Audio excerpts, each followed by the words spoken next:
ओम नमः शिवाय। दोस्तों मैं निशान जी के रंजन, आपका सोल कार्टोग्राफर। नवरात्रि चल रही है और इस नवरात्रि में मैं हर दिन दुर्गा सप्तशती के माध्यम से दुर्गा सप्तशती का हर अध्याय अपने आप में पर्याप्त है अलग अलग परेशानियों से निजात दिलाने के लिए। और इस संदर्भ में आपको मैं हर दिन एक एक अध्याय के माध्यम से उस अध्याय से किन किन परेशानियों से समाधान पाया जा सकता है वो मैं बताया जा रहा हूँ। और आज जिस अध्याय की हम बात करेंगे वो अध्याय है ध्रुमलोचन वध। ध्रुमलोचन एक राक्षस था, उस राक्षस का वध उस संदर्भ में अध्याय है। सबसे पहले ये इस अध्याय की साधना किसको करनी चाहिए वो मैं बता रहा हूँ। ये साधना किनके लिए महत्वपूर्ण है वो मैं बता रहा हूँ। ऐसे कोई भी लोग जो सेल्फ डिसीजन नहीं ले पाते, चाहे वो छोटा डिसीजन हो या बड़ा, कोई भी लाइफ का कोई भी डिसीजन वो खुद नहीं ले पाते। उनको कोई भी डिसीजन के लिए किसी की सपोर्ट की जरूरत होती है, किसी की परमिशन की जरूरत होती है। ये विशेष साधना उनके लिए है अगर वो चाहते हैं कि अपना निर्णय, अपने जिंदगी का निर्णय खुद ले पाए। तो ये साधना विशेष तौर से उनके लिए। ये साधना वैसे हर उन लोगों के लिए है जिनके रिलेशनशिप टॉक्सिक है, अब्यूसिव है और वो उस रिलेशनशिप से निकलना चाहते हैं लेकिन निकल नहीं पाते।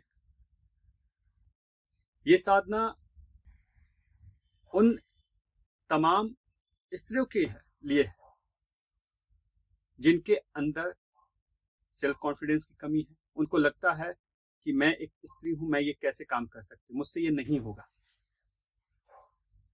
और जो सदियों से कुछ स्त्रियों के दिमाग में ये जो पैटर्न बैठा दी गई है कि वो स्त्री हैं इसलिए वो ये काम नहीं कर सकती हैं। मैं पॉजिटिव थॉट के सेंस में बोल रहा हूँ। तो उनके अंदर ये जो एक भय है कि मैं स्त्री हूं इसलिए काम नहीं कर सकती हूँ, तो ऐसे थॉट से आपको ये साधना निकालता है, आपको कॉन्फिडेंस देता है। जैसे कई छोटे शहर में स्त्रियां पढ़ना चाहती हैं, जॉब करना चाहती हैं और आज भी उन्हें वो परमिशन नहीं मिल पाता है जॉब करने के लिए, हायर एजुकेशन लेने के लिए। और उनके अंदर भी लो कॉन्फिडेंस होता है, उन्हें लगता है कि मुझसे ये कैसे होगा। या फिर उनको जॉब के लिए शहर से बाहर जाना है, बड़े शहरों में जाना है और उनके अंदर ये लो कॉन्फिडेंस है। उनको लगता है कि मैं किस स्त्री हूँ, मैं कैसे इस पूरे अकेले बड़े शहरों में या कई लोगों के बीच में मैं कैसे सरवाइव कर पाऊंगी। ऐसे जो मन में जिन स्त्रियों के एक ख्याल आता है, तो ये साधना विशेष तौर पे उन स्त्रियों के लिए है। ये साधना उन तमाम लोगों के लिए है जिनको थायराइड की प्रॉब्लम है, लंबे समय से वो दवा ले रहे हैं, मेडिसिन ले रहे हैं लगी, लेकिन अभी तक वो पूरी तरह से ठीक नहीं हो पाए हैं। तो ये साधना उनके लिए है।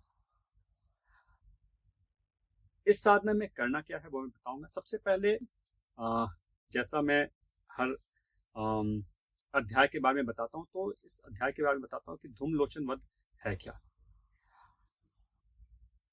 ये अध्याय तब आता है जब महिषासुर का वध हो चुका है और शुंभ निशुंभ के पास ये खबर फैलती है कि महिषासुर का वध हो चुका है।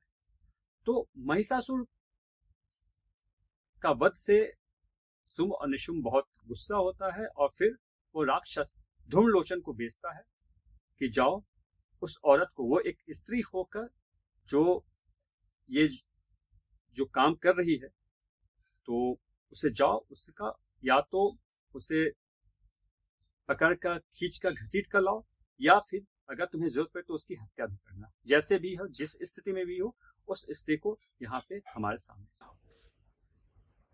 तो ये शुंभ ने ध्रुमलोचन को कहता है कि ऐसा करो। धूम्रलोचन युद्ध के मैदान में जाता है और जब वो माँ भगवती माँ दुर्गा को देखता है और सबसे पहले तो उससे आश्चर्य होता है कि एक स्त्री होकर इतनी महिषासुर का वध कैसे कर सकती है, इतना इतना कुछ कैसे कर सकती है। उसे समझाता है पहले कि तुम चलो और हमारे राजा के समर्पण में आ जाओ। माँ तैयार नहीं होती है और कहती है कि मैं ऐसा कर ही नहीं सकती हूँ। और फिर युद्ध होता है और युद्ध के लिए धूम्रलोचन माँ के तरफ भागता है वध के इच्छा से, लेकिन जैसे वह आगे बढ़ता है माँ सिर्फ अपने हुंकार शब्द, एक हुंकार शब्द से, हुम शब्द के हुंकार शब्द से ही धूम्रलोचन का वध करते, धूम्रलोचन खत्म हो जाता है। तो ये जो अध्याय है, इस अध्याय में ऐसे ही होता है कि जैसे धूम्रलोचन आता है, कैसे हुंकार, माँ के हुंकार से धूम्रलोचन का खात्मा हो जाता है। तो ये बेसिकली ये चैप्टर है। साधना कैसी करनी है? साधना के लिए वैसे ही जैसे और दूसरे अध्याय का हम साधना करते हैं।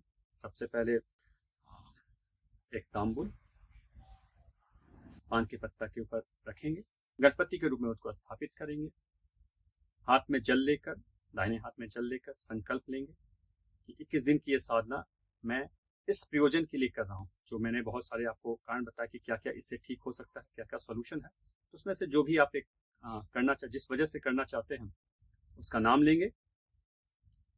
अपने लिए कर रहे हैं या फिर अपने किसी प्रियजन के लिए कर रहे हैं, उनके लिए भी हो सकता है। दूसरी बात ये, वो पेरेंट्स भी कर सकते हैं। खासतौर में बता रहा हूँ जिनके बच्चे, खासतौर पे कुछ पेरेंट्स के अंदर एक भय होता है, जिनकी बेटियां बड़े शहरों में हैं और पढ़ाई कर रही हैं, प्रिपरेशन कर रही हैं, जॉब कर रही हैं, और उनको हमेशा चिंता बनी रहती है कि ना जाने मेरी बेटी कैसी होगी, कैसे नए माहौल में कैसे अपने को सर्वाइव कर रही होंगी। ऐसे बहुत सारे जो उनके मन में जो ख्याल आता है, जो भय रहता है, तो ये साधना वो पेरेंट्स भी कर सकते हैं। या फिर अगर उस विशेष स्त्री को, उस लड़की को अगर ये भय है तो ये कर सकते हैं। या कोई भी जो ऐसे किसी भय से गुजर रहे हों, तो अनसर्टेनिटी की जो भय होती है, डर होता है, तो वो साधना ही कर सकते हैं। तो जो ये खुद साधना करना चाहते हैं या अपने प्रियजन के लिए, वो संकल्प लेंगे कि 21 दिन का ये संकल्प है।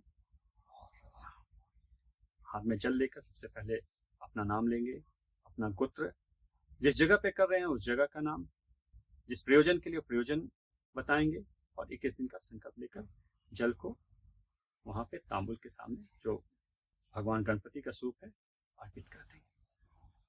उसके बाद माँ भगवती, माँ दुर्गा से विनती करेंगे कि मैं ये 21 दिन का संकल्प ली हूँ, और बिना आपकी इच्छा के ये बिल्कुल संभव नहीं है कि साधना सफल हो पाए। तो मुझे आपका आशीर्वाद चाहिए, आपका सपोर्ट चाहिए, ब्लेसिंग चाहिए।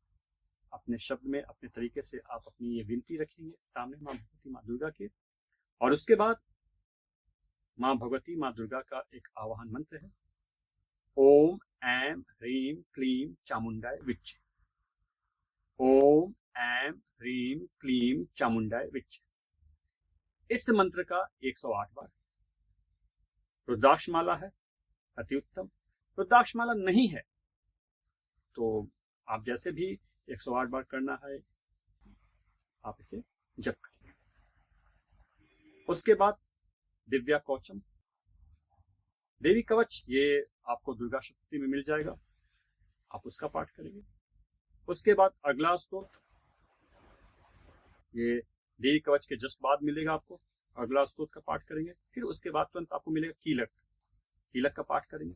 ये तीनों पाठ कर लेने के बाद धूम्रलोचन वध, ये आपको अध्याय मिल जाएगा।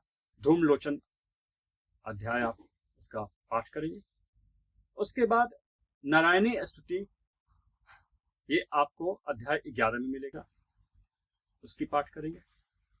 उसके बाद क्षमा प्रार्थना, क्षमा प्रार्थना आपकी अपनी भावना से होगी, अपने तरीके से, अपने शब्द में होंगे।